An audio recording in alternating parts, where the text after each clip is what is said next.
дома скажешь, да, старшим, что Դեռևս անհայտ պայմաններում ադրբեջանցիներ են եկել Ամասիա։ Համացանցում տարածված կադրերում երևում է, թե ինչպես են նրանք հավանաբար ռուսերենով խոսում հայ պարեկների հետ։ Մյուս տեսանյութում էլ ադրբեջանցի տղամարդը դիմում է իր հայրենակիցներին, ասելով մեջբերում. Սնելներімizin gözündən baxırıq. Hamının gözündən baxırıq.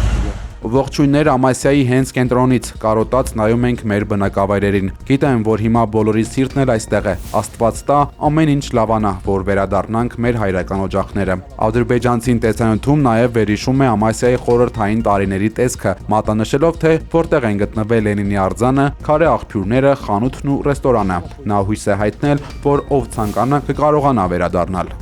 2 dənə burada daşdan bulaq var idi, parkın qabağında. Նիկոլ Փաշինյանը աշխատանքային այցով մեկնել է ԱՄՆ։ Նրա մամուլի խոսնակ Նազելի Բաղդասարյանի փոխանցմամբ վարչապետը վաղը մասնակցելու է Վաշինգտոնում կայանալիք խաղաղության խորհրդի առաջին նիստին։ Ավելի վաղ ԱՄՆ նախագահ Դոնալդ Թրամփը նամակ էր ուղարկել վարչապետ Փաշինյանին, առաջարկելով միանալ իր ստեղծած խաղաղության խորհրդին։ Դավոսում կայացած տնտեսական ֆորումի շրջանակներում 5 տասնյակից ավելի երկրների ղեկավարներ, այդ թվում Հայաստանի վարչապետը, ստորագրել էին խորհրդի կանոնադրությունը։ Այս խորհրդի կազմավորման նպատակը Գազայում խաղաղության հաստատումը, ցեղասպանության դադարեցումը եւ Իսրայել-Պաղեստինյան գրեթե կես դար շարունակվող հակամարտությանը վերջ դնելն է։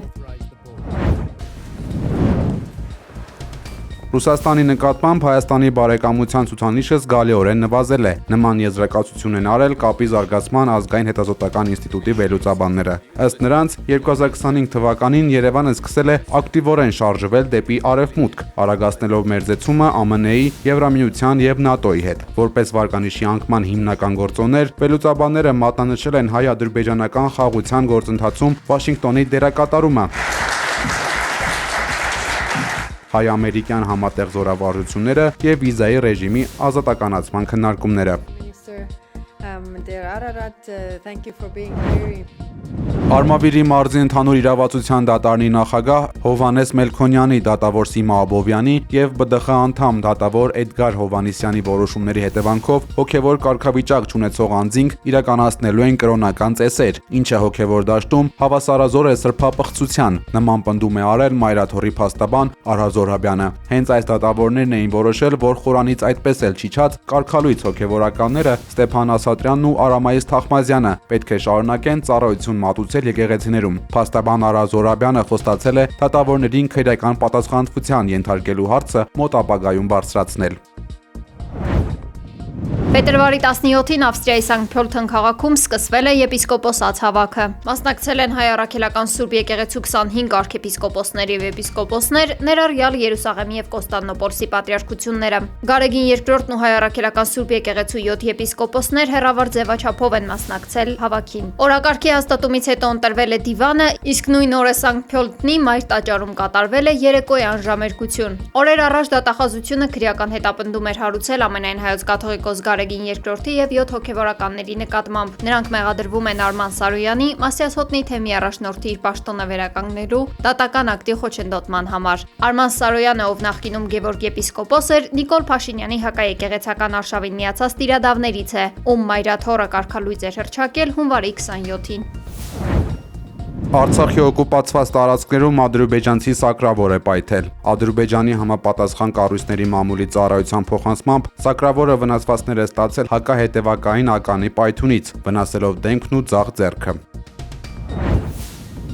Ադրբեջանի երկաթուղիներ Փակ բաժնետիրական ընկերությունը շարունակում է Նախիջևանում նոր երկաթգծի շինարարությունը։ Ադրբեջանական լրատվամիջոցների փոխանցմամբ նախատեսվում է կառուցել 10 կայարան եւ 814 ինժեներական կառույց, 194 կիլոմետրանոց երկաթուղու երկայնքով, 29 կամուրջ եւ 4 թունել։ Նախագծման եւ շինարարության առաջին փուլը սկսվել է դեռ անցյալ տարվա վերջին։ Այն ընդգրկում է Սալամյալիքը, Օրդուբադը, Ազուն եւ Ջուլֆան։ Երկաթուղային գիծը, որը ադրբեջանական լրատվամիջոցների բնութագրման միանալու է այսպես կոչված Զանգեզուրի միջանցքին, կապահովի ինչպես ուղիղ ցամաքային կապ Ադրբեջանի հիմնական մասի եւ Նախիջևանի միջև, այնպես էլ մուտք դեպի թուրքական, հայկական եւ եվրոպական շուկաներ։ Այն նախատեսում է դառնալ միջին միջանցքի կարևոր հատված։ Ժնևում Իրանի եւ ԱՄՆ-ի ներկայացուցիչների միջև տեղի ունեցած անուղղակի բանակցությունների երկրորդ փուլն ավարտվել է կառուցողական մթնոլորտում։ Escalating armed conflicts Իրանի արտգործնախարար Աբբաս Արաղչին հայտարարել է, որ կողմերին հաջողվել է փոխըմբռնման հասնել հիմնական հարցերի շուրջ, որոնք պետք է լուծեն երկարամյա միջուկային վեճը։ Չնայած առաջընթացին նախարարը նշել է, որ սա դեռ չի նշանակում, թե վերջնական համաձայնագիրն անմիջապես կկնքվի։ Ըստ ամերիկյան կողմի Իրանը պարտավորվել է առաջիկա 2 շաբաթվա ընթացքում ներկայացնել մանրամասն առաջարկներ առկա տարաձայնությունները վերջնականապես հարթելու համար։ Ortak gündemimizin başlıca konusunu Թուրքիայի նախագահ Ռեջեփ Թայիփ Էրդողանը հայտարարել է, որ Իրանի դեմ նոր պատերազմը միայն վնաս կհասցնի տարածաշրջանին։ Թուրքիան կողմ է երկխոսության միջոցով խնդիրների կարգավորմանը։ ما با معترض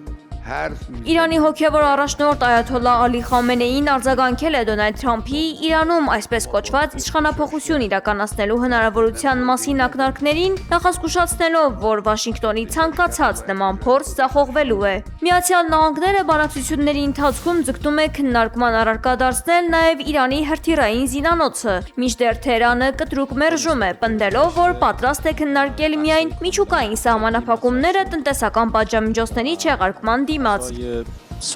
سازنده وجود داشت. Իրանական կողմը շեշտել է, որ հաջողությունը կախված է, թե որքան իրատեսական պահանջներ կներկայացնի ԱՄՆ-ն։ Ժնևում ընթացող Ուկրաինայի շուրջ եռակողմ բանակցությունների երկրորդ օրվա քննարկումներն ավարտվել են։ Դրանք անցել են դռնփակ ձևաչափով։ Նախորդին տեղի ունեցած քննարկումներից հետո կողմերը դեռևս որևէ շոշափելի արդյունքի չեն հասել։ Как вы знаете, переговоры шли 2 дня. Ռուսաստանյան պատվիրակության ղեկավար Վլադիմիր Մեդինսկին բանակցությունները բնութագրել է դժվար, բայց գործնական։ Հայտնի է, որ կողմերի միջև նոր հանդիպումը կկայանա շուտով։ Происходят события, которые свидетельствуют. Ռուսաստանի նախագահի մամուլի քարտուղար Դիմիտրի Պեսկովը հայտարարել է, որ թեև Վլադիմիր Պուտինին պարբերաբար տեղեկացնում են հանդիպման ընթացքի վերաբերյալ, սակայն միջանկյալ արդյունքների մասին խոսելը դեռ վաղ է։ Ուկրաինայի նախագահ Վլադիմիր Զելենսկին իր հերթին Ռուսաստանին մեղադրել է բանակցությունները միտումնավոր ձգձգելու համար, միաժամանակ շնորհակալություն հայտնելով ամերիկյան կողմին ցուցաբերած ուշադրության եւ համբերատարության համար։ Ուկրաինայի ղեկավարն իր թիմին հանձնարարել է Ժնևում հանդիպում կազմակերպել Պուտինի հետ, նշելով, որ պատրաստ է քննարկել Դոնբասից զորքերի դուրսբերման հարցը։ Սակայն նա շեշտել է, որ ուկրաինացի ժողովուրդը չի համաձայնի միակողմանի նահանջ Դոնբասից։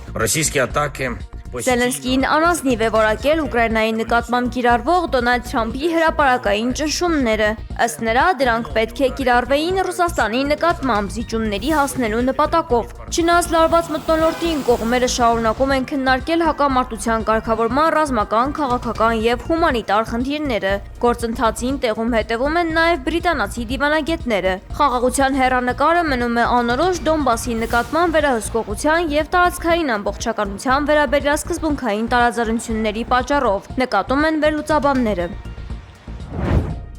Ուկրաինայի նախագահ Վլադիմիր Զելենսկին Բելարուսի նախագահ Ալեքսանդր Լուկաշենկոյի նկատմամբ պատժամիջոց է կիրառել։ Ըստ հրամանագրի պաշտոնապես արգելվել է Լուկաշենկոյի մուտքը Ուկրաինա։ Զելենսկին պարզաբանել է, որ սահմանափակումների պատճառը հակամարտության ընթացքում Բելարուսի ակտիվ աջակցությունն է Ռուսաստանին եւ երկրում ռուսական օրեշնիկ հրթիռային համալիրների տեղակայումը։ Ուկրաինական կողմը սա դիտարկում է որպես սպառնալիքի մեծացում եւ անվտանգության կանոնների խախտում։ Այս որոշմանը կտրուկ արձագանքել են Միսկում։ Բելարուսի խորհրդարանի պատգամավորները հայտարարել են, որ Կիևի այս քայլը նպատակ ունի տապալել հնարավոր խաղաղ բանակցությունները եւ ավելի հրահրել ու ընդլայնել հակամարտությունը տարածաշրջանում։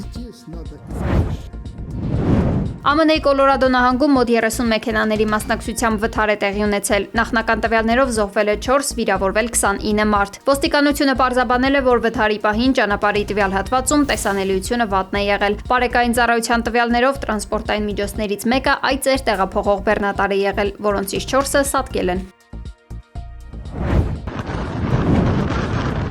ԱՄՆ-ում մոլեգնող հրդեհները սպառնում են բնակավայրերին, դրանց պատճառով տարհանվել են հարյուրավոր մարդիկ։